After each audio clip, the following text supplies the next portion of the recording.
하나님의 말씀 사무엘하 1장 17절에서 27절까지 말씀입니다. 다윗이 이 슬픈 노래로 사울과 그의 아들 요나단을 조상하고 명령하여 그것을 유다 족속에게 가르치라 하였으니 곧 활노래라. 야살의 책에 기록되었으되 이스라엘아 네 영광이 산 위에서 죽임을 당하였도다. 오호라 두 용사가 엎드러졌도다.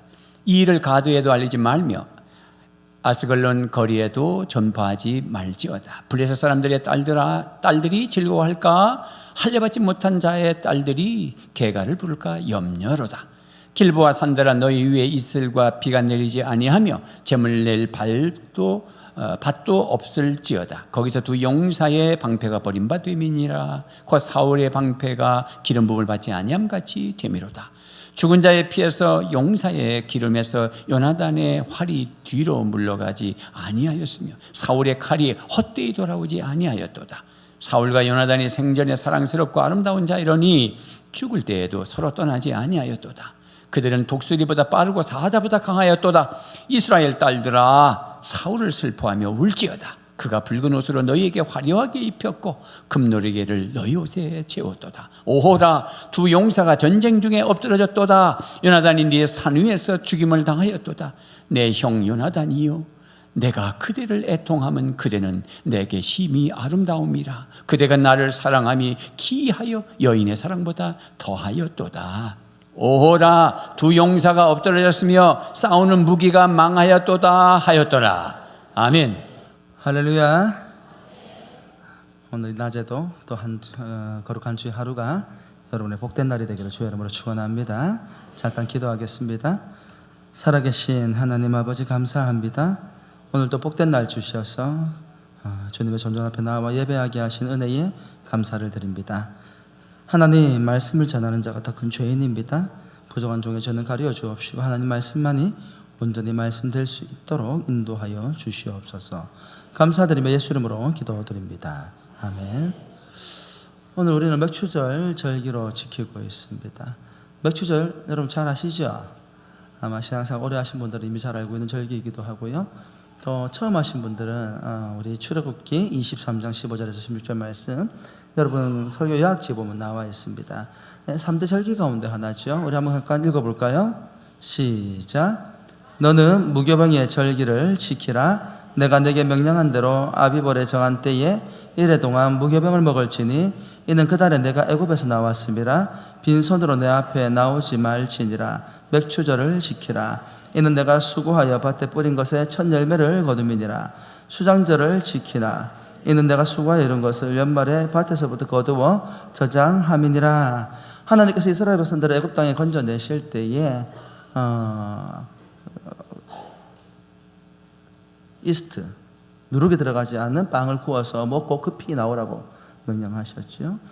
무교절은 이스라엘 백성들이 노예 생활하고 있던 애굽 땅 가운데에서 하나님께서 건져주신 것을 기념하는 절기입니다. 그리스도인들도 이 무교절의 삶을 살아가고 있지 않습니까? 저와 여러분 모두가 원래 죄인이었잖아요. 하나님의 은혜를 알지도 못하고 세상 가운데에서 그렇게 살아가다가 심판받아 지옥의 형벌을 받아야 될 인생들이었는데 하나님께서 먼저 저와 여러분들을 찾아와 주셔서 예수 그리스도를 선물로 주시고 믿는 자들을 그 죄의 속박으로부터 자유하게 하시고 하나님 안에서 은혜로 살아갈 수 있도록 방편을 만들어 주셨다 이 말입니다. 그러니 저와 여러분들도 무교절을 지키고 살아가고 있는 것이지요. 할렐루야. 여러분 하나님께서 저와 여러분들을 예수 그리스도 이름으로 구원해 주셨습니다. 날마다 감사하는 삶을 살아가시기를 주의 이름으로 축원합니다. 그리고 난 다음에 뭐라고 얘기합니까? 맥추절을 지키라고 말씀하셨어요. 맥추절은 무엇입니까? 내가 수고하여 밭에 뿌린 것에 첫 열매를 거두었다. 하나님께서 그렇게 말씀해 주신 거예요. 여러분 우리 인생의 모든 것들은 다 하나님께로부터 온 것입니다. 처음부터 마지막까지. 맥추절은 우리가 농사절기를 통해서 볼 때에 여러분 이스라엘이나 우리나라 비슷한 것 같아요. 이스라엘도 보리를 거두는 것이 첫 수확이고 우리나라에서도 첫 수확이 뭔지 아시죠? 농사 지을 때. 농사 안 지어보셨어요? 저는 지어봤어요. 첫 번째 수고해서 거두는 곡식이 보리입니다. 보통 이 시기에 이제 보리를 많이 거두는 것 같은데요. 그러니까 첫 소사지나는 거예요. 여러분 성경이 뭘 말하고 있냐면 너희들의 노예됐던 삶에서 건져주신 분도 하나님이시고 건져내어서 너희를 자유롭게 하고 너희의 땅 가운데에서 땀 흘리고 수고하여 거두게 하신 분도 누구라는 거예요? 하나님이시고, 부지런히 한 해를 살아가지고 너희 곳간에 무엇을? 곡식을 저장하여서 먹고 살아갈 수 있는 방편을 주신 분도 누구라는 거예요? 하나님이시라는 거예요. 그러면서 신약에서 뭐라고 얘기합니까? 예수 그리스도가 우리의 첫 열매가 되셨다. 무엇에? 부활의 첫 열매가 되셨다. 그리고 마지막에 그 그리스도를 믿는 자에게 뭘 주시죠? 풍요로움을 주십니다. 어디에서? 어디에서요? 영원한 하나님의 나라에서. 하나님의 나라가 어떤 곳입니까? 요한계시록 22장 말씀해 보니까 생명의 강이 흘러넘치는 곳. 세상 가운데에서는 죽음이 시시각각 우리의 삶을 지배하고 살아가지만 하나님의 나라는 생명력이 넘치는 곳입니다. 할렐루야. 끊임없이 생명수 강이 우리의 삶으로 흘러 들어와서 생명의 기쁨을 맛보게 하는 곳입니다. 그리고 요한계시록 22장에 뭐라고 얘기합니까? 회복되고 치유되고 온전케 되는 곳이라고 말씀을 하십니다. 여러분, 하나님의 나라는 어떤 곳이냐면 이 땅에서 겪었던 모든 고생과 수고, 눈물, 상처, 이 모든 것들이 하나님의 나라에 가는 순간 어떻게 된다고요? 회복되고 치료되고 완치되고 깨끗하게 되어서, 할렐루야, 참된 기쁨과 자유를 맛보는 곳이다. 여러분, 구약의 시대의 절기는 자신들을 노예되었던 삶 가운데 건져주셨던 하나님의 은혜를 기억하는 것이고, 신약의 시대의 이 구약의 절기를 사모하고 우리가 묵상할 때 얻게 되는 것은 이 구약 속에 담겨져 있는, 이 속에 담겨져 있는 그리스도의 그림자 속에 담겨져 있는 그리스도를 발견하는 기쁨을 누리게 하시는 거예요. 그런데 여러분, 이 절기들의 특징이 있죠. 하나님께서 이 절기들을 말씀하실 때 반복돼서 하신 말씀이 있어요. 23장 15절과 16절 말씀 다시 보면은 제가 굵은 글씨로 해놓았는데 여러분도 그런가? 잘 모르겠네. 무교병의 절기를 어떻게 하라고요? 지키라. 맥추절을 어떻게 하라고요? 지키라. 수장절을 지키라. 중요한 게 이건 거예요. 신앙생활은 말씀을 지식으로 아는 것이 중요한 것이 아니고 주신 말씀을 삶을 통해 지켜내는 것이에요. 신앙은 그 말씀대로 살아가는 거예요. 우리가 수요일에 느헤미야 말씀을 통해 보았습니다만 이스라엘 백성들은 52일 만에 기적적으로 성벽을 재건을 하였습니다. 불가능한 일이 벌어진 거예요. 그래서 온 이방인들이 그것 때문에 두려워 떨었다고 성경이 이야기했잖아요. 그러면 그 이스라엘 백성들이 그 기적을 목격하고 나니까 그 하나님이 어떤 분인지를, 그 하나님의 은혜를 깊이 경험하고 더 나아가 하나님이 어떤 분인지를 궁금하게 된 거예요. 그래서 어떻게 했지요? 이스라엘 백성들이 집에 돌아간 지 며칠 안 돼가지고 나팔절 절기, 우리로 따지면 1월 1일이 되었는데 다 모여가지고 누가 그들에게 지시하고 명령한 것이 아닌데 학사 에스라를 요청하여서 하나님의 말씀을 들려주셔서, 여러분, 은혜 받은 증거가 뭐냐면 말씀을 배우고 싶어 해요. 말씀을 듣고 싶어 해요. 예배 자리에 나가고 싶어 해요. 내가 은혜를 받았나 못 받나 알고 싶으면 예배 자리 가고 싶어 하는지 안 가고 싶어 하는지, 말씀 배우는 것을 기뻐하는지 즐거워하지 않는지, 하나님 말씀을 매일매일 읽는 것이 나에게 그냥 부담감인지 기쁨과 즐거움이 됐는지, 내 안에 성령이 살아계시면 하나님 앞으로 나아가는 일이 기뻐집니다. 즐거워집니다. 이스라엘 백성들이 하나님의 능력과 기적을 체험하고 나니까 그 기적과 능력을 베푸신 하나님이 어떤 분인지를 알고 싶어 하더라는 거예요. 그래서 학사 에스라를 모셔서 말씀을 하루 종일 듣습니다. 거기 끝이었나요? 아닙니다. 그리고 난 다음에 15일부터 21일까지 초막절 절기를 지키게 되었죠. 근데 우리가 느헤미야 말씀을 보았잖아요. 여러분, 놀라운 사실입니다. 하나님께서 출애굽하고 그들에게 명령을 주시고 난 이후로부터 해가지고 꽤 오랜 세월이 지났음에도 불구하고 느헤미야에서 뭐라고 말씀을 하시냐면, 이스라엘 백성들이 그때와 같이 온 이스라엘 백성들이 함께 즐거워하며 이와 같은 초막절 절기를 지킨 적이 있었다 없었다? 없었다고 그랬어요. 다윗의 시대에도, 솔로몬의 시대에 초막절 절기를 지킨 적이 있습니다만 그 이후에 신실했던 왕의 시대와 부패했던 왕의 시대 전체를 통틀어 가지고 포로 귀환하고 돌아온 시대만큼 초막절 절기를 제대로 지킨 적이 없었다. 이걸 다르게 해석을 해보면 이스라엘이 왜 망했다고요? 그들이 하나님에 관한 지식이 없어 망한 것이 아니라는 거예요. 그들에게 하나님에 관한 지식이 있었고 하나님이 뭘 요구하시는지를 알고 있었음에도 불구하고 그들에게 허락되어지고 주어진 삶 가운데에서 하나님 말씀을 단 한 번도 제대로 지켜본 적이 없었다. 그러니 어떻게 하나님의 은혜를 사모할 수 있겠냐 이 말이에요. 사랑하는 우리 은한교회 성도 여러분, 여러분들 하나님을 사랑하십니까? 그 주신 말씀을 사모하십니까? 말씀대로 순종하고 살아갑니까? 점점 목소리가 줄어드는 건 웬일일까요? 여러분, 절기의 의미는 뭐냐면 그런 절기가 있다가 중요한 게 아니에요. 절기는 삶이어야 한다는 거예요. 그 절기 하나하나를 지키는 게 중요한 것이 아니고 실상은 우리의 삶에 매일매일 하나님이 주신 그 절기를 지키는 삶을 살아내어야 한다는 거예요. 근데 쉬운가요? 쉽지 않습니다. 하나님 말씀대로 살아가는 일이 쉬운 일인가요? 결코 쉽지 않습니다.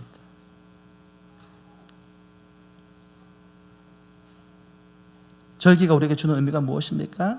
작은 가로 1번 한번 같이 읽어볼까요? 시작. 그리스도인의 삶은 모든 것이 하나님의 은혜입니다. 어떤 분들은 그래요. 하나님은 은혜 아닌 것 같은데? 내가 땀 흘리고 내가 수고하고 내가 피 흘려가지고 여기까지 온 것 같은데? 라고 하시는 말씀, 그렇게 말씀하시고 생각하시는 분들이 계십니까? 그러면 제가 그분들에게 여쭤보고 싶습니다. 여러분, 내일 하나님께서 여러분의 생명을 거두어 가시면 여러분이 수고하고 땀 흘려 노력하고 벌었다고 생각하는 그 모든 것들이 누구의 것일까요? 단순한 이야기입니다. 하나님께서 오늘이라는 인생을 우리에게 허락해 주셨기 때문에 그 모든 것들을 누리고 살아가게 되는 것입니다. 할렐루야. 여러분, 믿음으로 살아가는 것은 대단히 어려운 일입니다. 쉬운 일이 아닙니다. 제가 어저께 이집트에서 선교하고 계시는 유미영 선교사님, 이름 들어보면 여자 같지요? 남자 선교사입니다. 저도 좀 독특한데 유미영 선교사님도 만만치 않게 조금 독특한 면이 있으세요. 사실은요.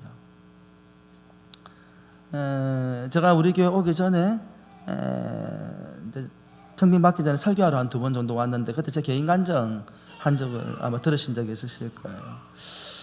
제가 우리 부모님한테 큰 소리 치고 이제 신학의 길을 걸어갔거든요. 그때 이제 고신대를 갈 때에 우리 어머니 아버지가 워낙 반대를 많이 하셨기 때문에 왜냐하면 편한 길 놔두고 우리 어머니 아버지가 교회를 안 다니셨거든요. 그래서 아는 거 한 가지는 있더라고. 뭐냐면 고신대학교가 좋은 대학이라는 거 아버지가 아셔. 근데 그 길이 쉬운 길은 아니라는 걸 더 잘 아시더라고요. 그러셔서 사실은 신앙하는 것을 달가워하지 않으셨어요. 더 나아가가지고 별로 기뻐하지 않으셨죠. 그래서 제가 또 우리 아버지 어머니한테 큰 소리 친 게 하나 있었거든요.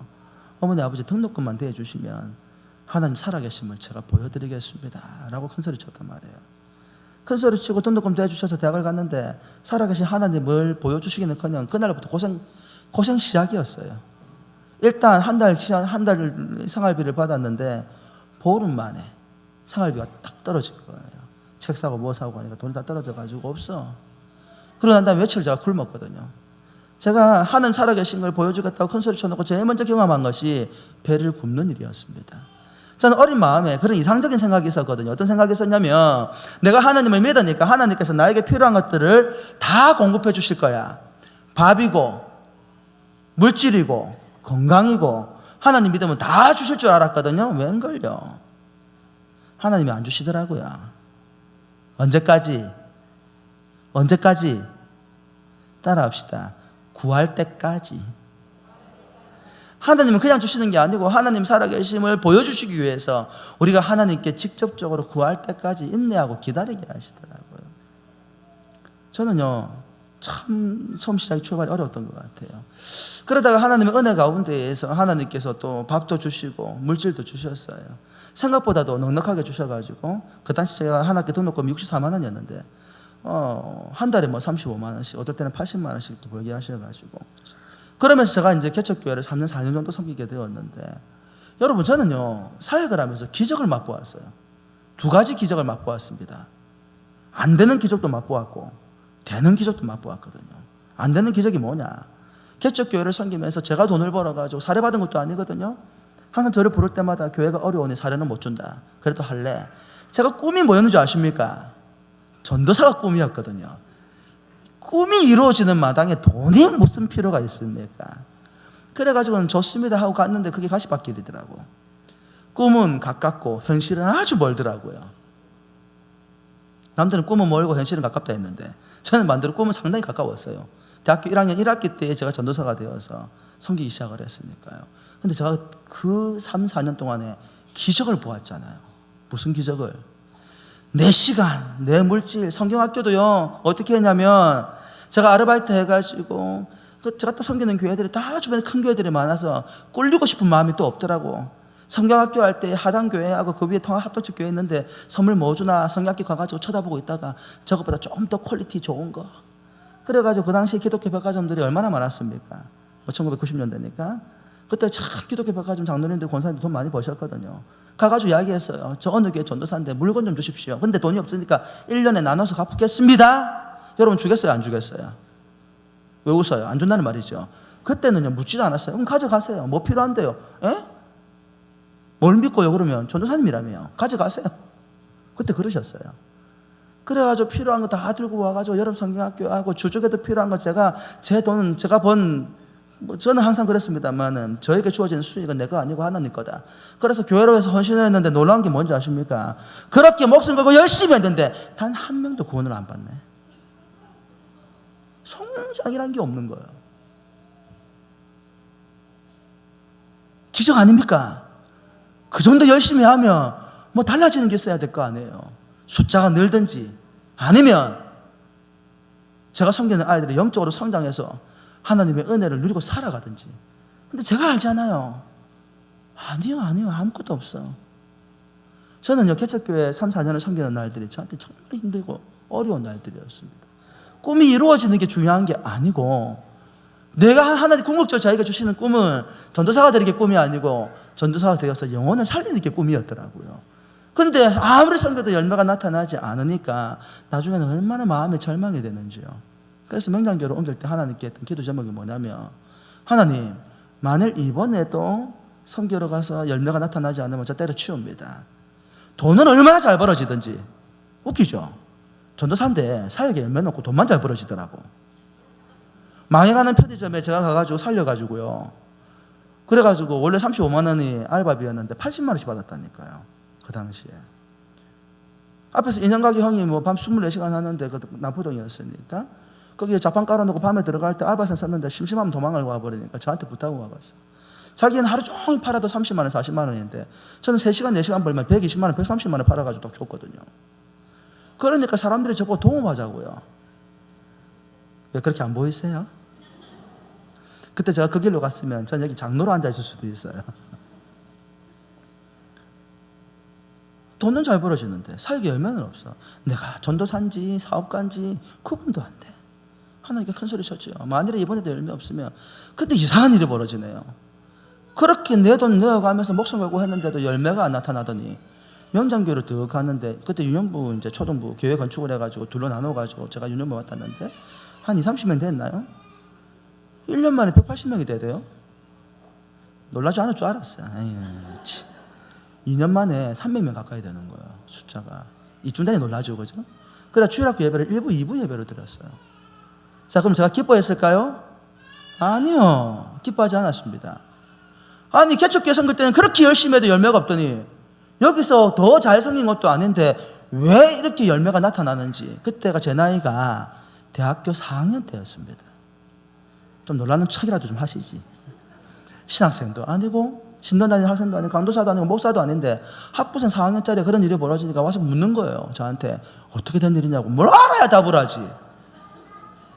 세월이 지나서 알았죠. 따라합시다. 오직 하나님의 은혜입니다. 인생이 그렇더라고요. 목숨을 걸고 섬겨도 안 되는 게 있고요. 하나님의 때가 되면 나의 의지와 능력과 관계없이 폭포수와 같이 부어주는 때도 있더라고요. 그때 제가 고민을 하다가 신학대원 갔거든요.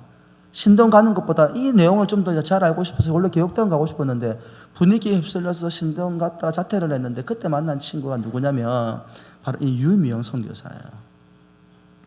참 저도 별나지만 그 친구도 참 별났어요. 아주 독특했어요. 어제 자기 입으로 이야기하되 자기 고려신학대원 다닐 때 동기들이 자기 보고 이단이라고 그랬다고. 신학대원 수업 딱 마치고 나면 이 친구 사라져요. 어디로 간 줄 아세요? 부산역 앞에 보면은 차이나타운하고 러시아 사람들 많이 모였죠. 맨날 거기 전도하러 가는 거예요. 매일매일 전도하러 가는 거예요. 그러다가 이제 이 친구가 이집트의 선교사가 이제 파송을 받아서 가게 된 거예요. 그러니까 드문드문 이제 제가 만나게 되었는데, 이렇게 한국에 들어오면 저한테 한 번씩 연락을 했는데, 들어올 때 연락을 했는데, 부산에 내려와 연락을 안 한 거예요. 그리고 다음 주에 이제 뭐 선교본부에서 이래서 올라간다고 연락이 와서, 제가 그러지 말고 와. 얼굴을 한번 보자고. 그래서 어저께 토요일 날에 점심 식사 이제 교회에서 같이 식사하면서 3시간 동안 이야기를 하는데, 둘이 참 많이 울었습니다. 지금 이제 이집트에 선교사로 간 지 한 20년 됐거든요. 이 모슬렘권하고요, 모슬렘권 지역의 외의 선교적인 사역은 굉장히 큰 차이가 있어요. 사실 선교사 대다수가 어디로 많이 가고 싶어 하냐면요, 중화권이나 혹은 동남아로 많이 가고 싶어 합니다. 왜냐하면 거긴 가면 쉽게 열매가 눈에 보이거든요. 범사에 종교선도 많은 데다가 또 신앙도 가톨릭이나 기독교 비슷한 부분들도 있고 또 종교생활을 못하던 억압된 환경도 있겠고, 그래서 그런 데 가면요 쉽게 건물도 올라가고 교회도 짓고 사람들도 벌떼같이 몰려오고 결과가 가시적으로 잘 나타나니까 많은 선교사들이 지원을 합니다. 근데 모슬렘 국가는 안 가려고 그래요. 왜냐하면 저한테 제가 마음을 나누고 사귀는 친구들이 몇 명 있는데 그 중에 2명의 선교사가 모슬렘권에 있거든요. 올 때마다 주눅이 들어. 선교대회 하면은 선교사님들이 막 이야기를 합니다. 보고를 합니다. 결과가 어떻게 되고 교회가 어떻게 되어지고 몇 명 성장하고 몇 명이 부흥했고. 근데 모슬렘권 선교사님들은 그런 이야기 들으면 주눅이 드는 거예요. 왜요? 10년, 20년을 섬겨도 한 명도 예수를 안 믿는 일들이 많아요. 복음을 전해가지고 어릴 때부터 교회 와가지고 세례 받을 때쯤 세례를 받습니다. 세례를 받고 난 다음에 성인이 되어서 현장으로 돌아갈 때가 되면 다시 모슬렘으로 돌아갑니다. 왜냐하면 이슬람교가 아니면 사회에서 배제가 되는 환경과 분위기입니다. 그러니 열매가 생겼다 싶으면 낙심하고. 유명 선교사가 지금 20년째 이제 이집트에 선교를 하고 있는데 어느 날 굉장히 큰 절망감에 빠진 거예요. 여러분, 의외로 선교사님들이나 목사들 가운데 우울증에 걸리는 분들이 많습니다. 목사가 왜 우울증 걸린 줄 아십니까? 하나님 앞에 최선을 다해서 열심히 섬기는데도 열매가 없을 때에, 교회가 변하지 않을 때에, 섬겨도 열매가 나타나지 않을 때에 목사도 우울증에 걸립니다. 감기가 오듯이. 절망에 빠진 거예요. 낙담하게 된 거예요. 깊은 수렁에 빠진 거예요. 그래서 이 선교사님이 절벽 끝에 선 거예요. 마음이 아니고 실제로 벼랑 끝에 서가지고 아래를 내려보았대요. 내가 여기서 떨어지면 죽겠지? 내가 하나님 앞에 선교사로 부름을 받아서 영혼을 구원하기 위해서 왔는데, 물론 GBT 이제 성경 번역 협력 선교사로 파송을 받았거든요. 우리 교단에서 번역을 해가지고 들려주고 싶어도 글을 알지도 못하는 문맹인들이고, 그걸 녹음해가지고 그거 굉장히 오래 걸리거든요. 번역하는데 어떤 열매가 나타나지 않냐고, 생명이 나타나지 않으니까 너무 절망이 되어져서, 낙심이 되어져서 내가 왜 살고 있지? 무엇 때문에 살고 있지? 라고 생각하고 와서 절벽 끝에 서 있는데, 죽으면 마음이 편안할란가. 그래서 밑을 들여다보았대요. 이집트는 흔한 게 대리석이에요. 그 밑에 절벽에 다 대리석이더래요. 어떻게 될까 하고 하나님께서 환상 가운데 자신에게 떨어져 죽는 장면을 보여주신 거예요. 그 친구가 물리학 전공이거든요. 뭐 전문적인 이야기를 제가 못 알아들었는데, 뭐 무슨 속도로 떨어지면은 바닥에 탁 널브러지는데, 하나님 보여주시는데 목도 부러지고 팔 부러지고 다리 부러지고 뭐가 어떻게 튀어나오고, 내가 죽으면 저렇게 되는 거구나. 하나님 왜 나를 이곳에 보내셨습니까? 눈물이 나더라는 거예요. 그때 하나님께서 유명 선교사에게 네 왜 사명을 가지고 있는 자가 죽으려고 그래? 네 보낸 사명이 뭔데? 네가 거기서 그러고도 선교사야, 이렇게 말씀하지 않으시더라는 거예요. 미영아, 정말 고생 많았지? 오르만져 주시더라는 거예요. 그 주님의 음성을 듣는 순간에 고개를 땅바닥에 쳐박고 펑펑 울었다고 그래요. 하나님께서 여전히 나를 사랑하시는구나. 내 수고와 고통을 이해해 주고 계시는구나. 그러면서 그날 지나가고 다시 이제 그쪽 지역으로 산책을 가는데 성사님이 뭘 본 거예요? 뭘 봤을까요? 자기 아내가 그 벼랑 끝에 서 있더라는 거예요.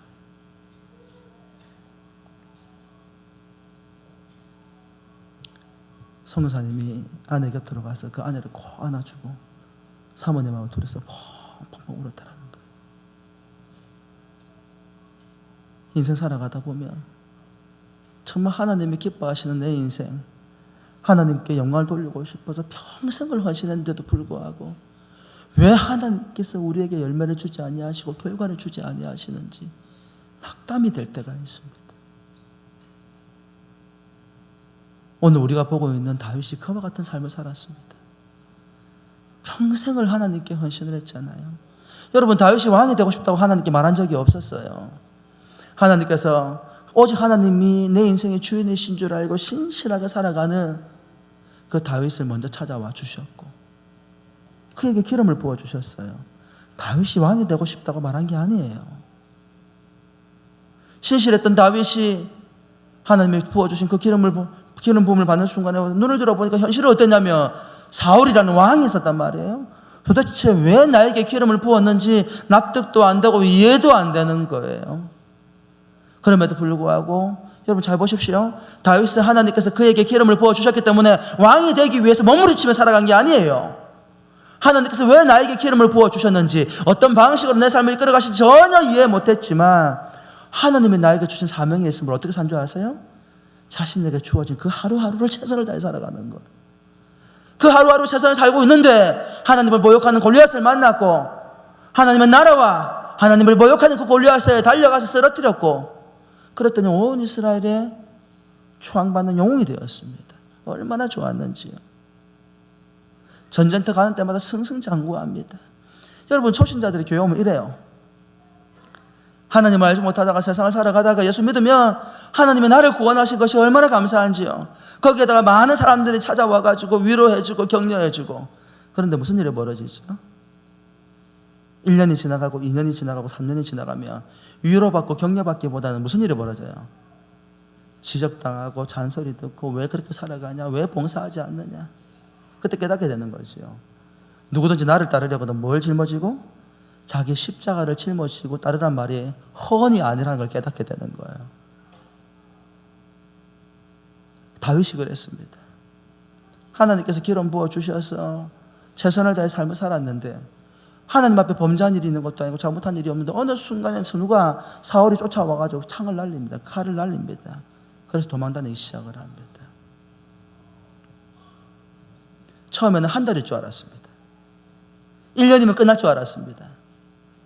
3년, 4년, 5년이면 끝날 줄 알았습니다. 다윗은 자신이 10년이라는 세월 동안에 도망을 다녀야 될 줄은 몰랐을 거예요. 지금 지리하게 고난과 고통 가운데에서 소망이 없이 살아가고 있는 성도님들이 계십니까? 기억하십시오. 하나님께서 여러분의 고통을 알고 계십니다. 다 알고 계십니다. 그리고 어느 날 다윗에게 소리가 들립니다. 무슨 소리? 사울이 죽었다는 소식을 듣습니다. 그때에 지어 불렀던 노래가 오늘 우리가 읽었던 활노래, 활의 노래입니다. 왜 활의 노래인 줄 아세요? 여러분, 사무엘상 20장 18절부터 말씀해 보면은 베냐민에 대해서 요나단에 대해서 이야기할 때에 활 쓰는데 능숙한 자라고 표현을 하고 있습니다. 그리고 역대상 8장에 들어가 보면은 사울과 요나단이 소속되어 있는 베냐민 지파는 활을 능숙하게 쏘는 지파라고 기록을 하고 있어요. 사울은 어떻게 죽었지요? 블레셋의 활에 맞아가지고 나중에 중상을 입어서 죽음까지 몰리게 됩니다. 그런데 다윗이 활의 노래라고 표현한 일은 굉장히 적절한 제목이었어요. 그런데 그 활의 노래에 다윗이 어떻게 노래를 불렀느냐 할 때에 사무엘하 1장 19절부터 20절 말씀을 한번 같이 읽어보겠습니다. 석유학지에 나와 있지요. 사무엘하 1장 19절과 20절 말씀입니다. 시작. 이스라엘아, 내 영광이 산 위에서 죽임을 당하였도다. 오라 두 용사가 엎드러졌도다. 이 일을 가드에도 알리지 말며 아스글론 거리에도 전파하지 말지어다. 블레셋 사람들의 딸들이 즐거워할까? 할례받지 못한 자들의 딸들의 개가를 부를까 염려로다. 여러분, 사울이 죽었다는 소식은 다윗에게는 기쁨의 소식이어야 합니다. 그런데 다윗이 사울과 요나단이 죽었다는 소식을 듣는 순간 기뻐하기보다도 애가를 지어 부릅니다. 조상한다는 말은 애가라는 말입니다. 슬픔의 노래라는 뜻입니다. 그런데 왜 이렇게, 보십시오. 지금 사무엘하 1장 19절과 20절 말씀을 보면은 마치 사울과 요나단이 어떤 사람을 보여요? 영웅으로 그려져 있단 말입니다. 영웅으로 그려져 있어요. 이 영웅이 죽은 것을 블레셋 사람들이 알게 하지 마라, 이렇게 이야기하고 있는 거예요. 실상은 무엇입니까? 사울은 영웅이 아닙니다. 여러분, 사울의 직책이 뭐예요? 왕입니다. 왕은 뭐 하는 사람입니까? 전쟁에는 전시에 나아가서 전쟁을 지휘해야 되고, 평시에는 백성들의 안위를 위해서 재판을 하고 돌보는 일을 해야 됩니다. 그런데 여러분 잘 아시다시피 사울의 평생에 한 일이 무엇입니까? 전쟁도 내팽개치고 국민들의 안위도 내팽개치고 자신의 위치를 위협하고 있는, 왕권을 위협하고 있는 그 다윗을 죽이기 위해서 가장 핵심적인 몇만 3천 명을 이끌고 평생을 쫓아다닌 것이 사울이 한 거의 전부입니다. 다윗에게 볼 때에 사울은 원수입니다. 원수가 죽었으면 즐거움의 노래를 불러야 되는데 오히려 슬퍼하고 애가를 부르고 있고 그들을 영웅으로 칭송하더라는 거예요. 그러면서 뭐라고 얘기해요?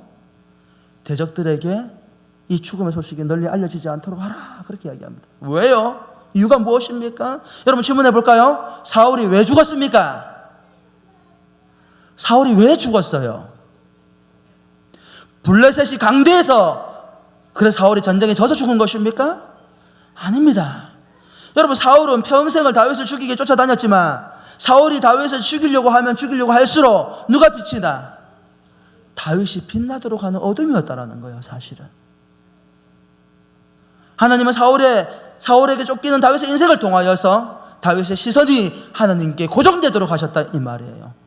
그리고 때가 되면 하나님께서 다윗을 유다의 왕으로 세울 때에 하나님께서 계획하신 일들이 성취될 그때에 누구의 생명을?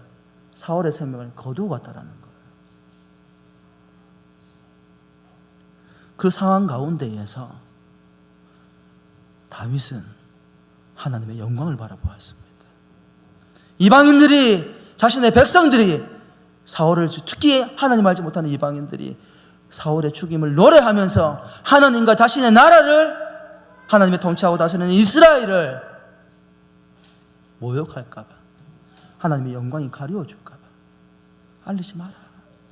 내 원수가 죽은 것보다도, 내가 삶의 만족과 희망의 노래를 부르게 된 그 상황보다도 하나님의 영광이 가리워주는 것이 먼저라는 거예요. 참된 그리스도인은 자신의 삶의 만족과 목적보다도 누구의 영광을 먼저 생각합니까? 하나님의 영광. 많은 그리스도인들이 이걸 놓치고 살아가요. 나에게 유익이 되고 나에게 만족이 되기만 하면 하나님의 영광쯤은 길거리에 아무 때나 내팽개쳐도 상관이 없는 그와 같은 쓸모없는 것으로 전락되어 버린 것이 오래입니다. 하나님께서 왜 저와 여러분들을 부르셨습니까? 하나님께서 왜 예수 그리스도를 우리에게 선물로 주시고 저와 여러분들을 하나님의 언약의 백성으로 삼아 주신 것입니까? 인생의 목적이 무엇입니까? 우리는 무엇을 위해 살아가는 사람들입니까? 성경은 명확하게 말합니다. 인생의 목적은 하나님의 영광입니다. 다윗은 자신의 대적이 죽었다는 그것보다도, 자신의 원수가 죽었다는 기쁨보다도 하나님의 영광이 바닥에 내쳐지는 것이 더 두려웠습니다. 사랑하는 성도 여러분, 사랑하는 은한교회 성도 여러분, 여러분도 그러십니까? 내 삶의 기쁨과 만족보다도 하나님의 영광이 가리워주는 것이 걱정이 되고 염려가 되십니까? 그러면 도대체 다윗은 어떻게 이와 같은 상황 가운데 자신의 원수가 죽었음에도 불구하고 기뻐하는 것보다도 하나님의 영광을 먼저 바라보게 되는 것일까요? 이번 타이틀 읽어볼까요? 시작. 무엇을 보느냐의 문제라는 것입니다. 사무엘하 1장 22절과 23절 말씀 같이 읽어볼까요? 시작. 죽은 자의 피에서 용사의 기름에서 요나단의 활이 뒤로 물러가지 아니하였으며 사울의 칼이 헛되이 돌아오지 아니하였도다. 사울과 요나단이 생전에 사랑스럽고 아름다운 저이러니 죽을 때에도 서로 떠나지 아니하였도다. 그들은 독수리보다 빠르고 사자보다 강하였도다. 사무엘하 1장 22절과 23절 말씀 들을 때 여러분 어떤 생각이 드십니까? 여러분 1장 22절과 23절에는 요나단과 사울을 대단한 영웅으로 묘사하고 있습니다. 근데 실제로 지금까지 저와 더불어서 지금 다윗의 일생과 사울의 일생을 살펴보았는데 사울이 그만큼 영웅입니까? 여러분 왜 다윗이 하나님이 통치하고 다스리는 위대한 나라의 왕이 될 수 있는지를 지금 우리에게 보여주고 있는 거예요. 그리스도인들은, 신실한 그리스도인들은 어둠보다도 밝음을 봅니다. 할렐루야. 믿음으로 살아가야 할 그리스도인들은 어둠이 아니라 빛 가운데에서 하나님의 소망을 찾습니다. 다윗은 두 가지 관점에서 사울을 영웅으로 보았습니다. 첫 번째로는 하나님께서 친히 기름 부어 세운 왕이라는 것입니다. 그것은 절대 누구도 무효화될 수 없습니다. 하나님이 하신 일이기 때문에. 사울이 정말로 많은 실책을 저질렀습니다. 그럼에도 불구하고 다윗은 하나님께서 기름 부어 세운 왕인 사울이 이스라엘을 위해서 공헌하고 헌신한 면을 먼저 들여다보았다라는 거예요.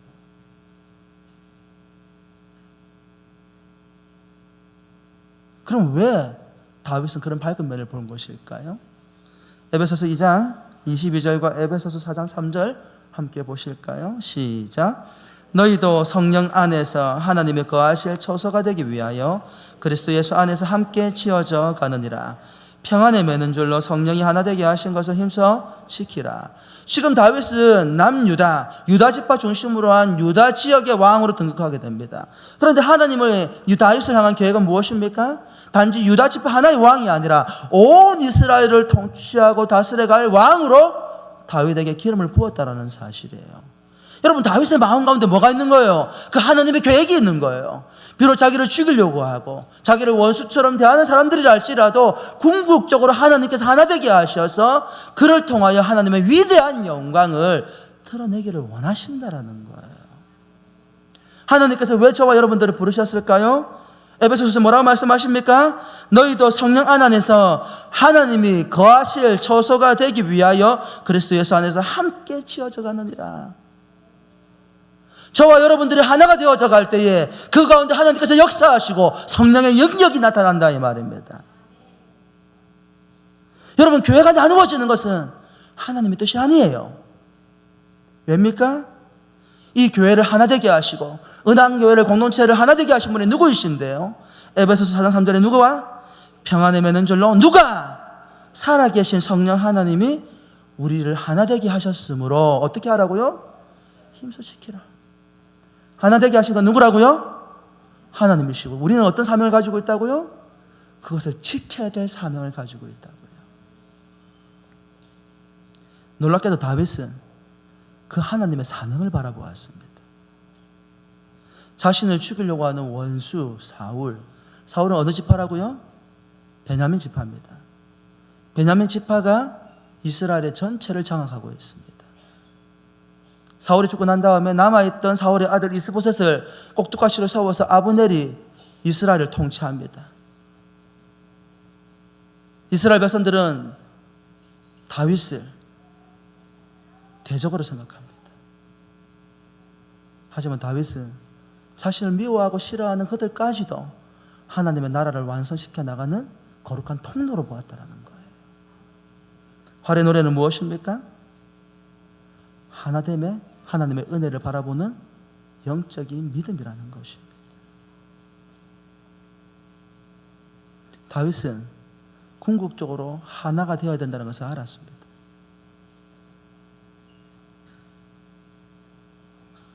활의 노래는 3번 읽어볼까요? 시작. 상처받고 두려워하는 이들을 위한 위로의 노래입니다. 사무엘하 1장 24절과 26절 말씀 읽어볼까요? 시작. 이스라엘 딸들아 사울을 슬퍼하여 울지어다. 그가 붉은 옷으로 너희에게 화려하게 입혔고 금 놀이개를 너희 옷에 채웠도다. 오라 두 용사가 전쟁 중에 엎드러졌도다. 요나단이 내 산 위에서 죽임을 당하였도다. 내 형 요나단이여 내가 그들을 통함은 그들은 내게 심히 아름다움이라. 그대가 나를 사랑하며 기이하여 여인의 사랑보다 더하였도다. 여러분 이게 사실일까요?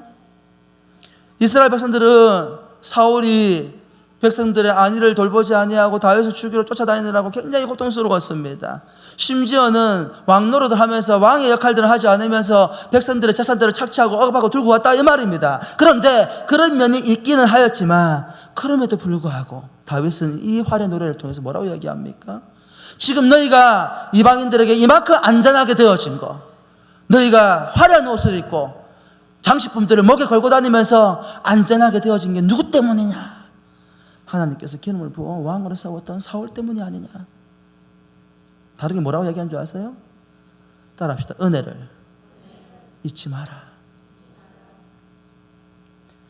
지금에 당하는 괴로움 때문에 그 받았던 은혜를 잊어버리면 안 된다라는 거예요. 그럼 이 이야기가 굉장히 중요한 이야기입니다. 왜냐하면 많은 그리스도인들이 하나님께서 복을 부어주시고 기쁨이 넘칠 때에는 할렐루야 주님을 찬양하면서 열정적으로 교회를 섬기고 살아가는데 조금만 힘든 일이 부딪히면 하나님이 살아계신가? 하나님이 나를 버리셨는가? 심지어는 교회를 떠나고 원망하고 하는 사람들이 얼마나 많은지.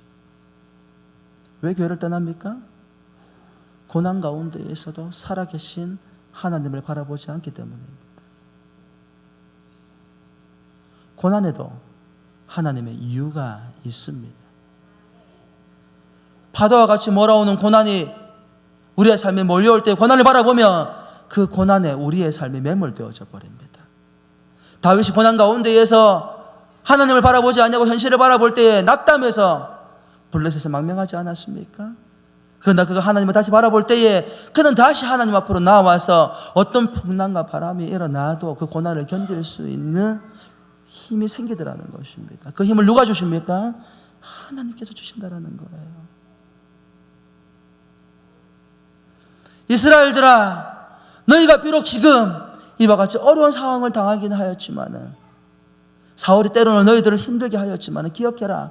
그 사울 왕으로 인하여 너의 삶이 얼마나 부유하게 되었는지, 안전하게 되었는지, 그 은혜를 잊지 말라는 거예요.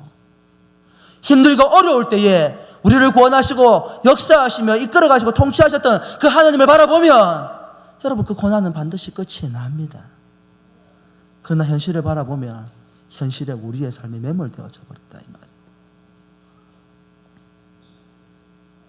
절대 우리는 받은 은혜를 잊어서는 안 됩니다. 그것이 사람에게 받은 은혜이든 하나님께 받은 은혜이든 여러분 상처받은 일들보다도 은혜 받은 일을 먼저 기억하시기를 주의 이름으로 축원합니다. 그러면 때가 되면 그 은혜가 더 값진 선물로 우리의 삶을 지배하게 될 것입니다. 이번 타이틀 읽어볼까요? 시작. 활의 노래는 나누어진 나라를 하나로 연합시키는 희망의 노래입니다. 사무엘하 3장 34절 말씀 같이 읽어볼까요? 시작. 내 손이 결박되지 아니하였고 내 발이 착고에 채이지 아니하였거늘 불의한 자식의 앞에 엎드러진 같이 내가 엎드러졌도다 하매 온 백성이 다시 그를 슬퍼하여 우리 성향에 뭇백성이 나와 다윗에게 음식을 권하니 다윗이 맹세하여 이르되 만일 내가 해지기 전에 떡이나 다른 모든 것을 맛보며 하나님은 내게 벌 위에 벌을 내리시며 마땅하니라 하매 온 백성이 보고 기뻐하여 왕이 무슨 일을 하든지 무리가 다 기뻐하므로 이 나라야 온 백성과 온 이스라엘이 넬의 아들 아브넬을 죽인 것이 왕이 한 것이 아닌 줄을 아니라. 고린도서 2장 2절 말씀 같이 읽어봅시다. 시작. 이는 그들로 마음의 위안을 받고 사랑 안에서 연합하여 확실한 이해의 모든 풍성함과 하나님의 비밀인 그리스도를 깨닫게 하려 함이니. 여러분 다윗이 남유다의 왕이 되어지고 이스보셋을 중심으로 한 아브넬의 이제 진영으로 이스라엘가 나누어지게 되거든요. 그런데 무슨 일이 벌어지냐면 아브넬이 이스보셋을 꼭두각시로 세워두었는데 오늘 이스보셋이 보니까 기분이 나쁜 거야. 기분이 나쁜 정도가 아니라 화가 난 거예요. 왜 화가 났냐면 아브넬이 자기 아버지의 첩이었던 여인을 취해서 자기 아내로 삼은 거예요. 그 모습을 보고 이스보셋이 분노해가지고 아브넬을 책망을 했어요. 그랬더니 아브넬이 어떻게 행동합니까? 여러분 잘 아시는 내용이지요? 너가 아버지도 죽었고 힘도 없는 너를 이스라엘의 왕으로 세워주었더니 이젠 네가 나를 멸시하려고 하느냐. 이 땅의 장로들이 이 나라를 다윗에게 갖다 주자고 그렇게 이야기할 때에 내가 방패막이가 되어가지고 너를 도와주었는데 네가 나를 이런 식으로 취급해? 그럼 내가 어떻게 되는지 한번 보여줄게. 그리고는 장로들을 다 동원해가지고 누구에게 간 거예요? 다윗에게 가가지고 이 나라를 당신께 바치겠습니다. 다윗이 그것을 받고 아브넬이 돌아가는 사이에 무슨 일이 벌어지죠? 전쟁에 나갔다 돌아오던 요압이라는 장군이 아브넬을 만나자마자 몰래 불러가지고 칼로 찔러 죽여버렸어요. 요압이 왜 죽였느냐? 그 아브넬이 자기의 동생을 죽였거든. 그 감정, 그 분노를 이기지를 못해가지고 그 일이 어떤 영향력을 미칠지 생각도 안 하고.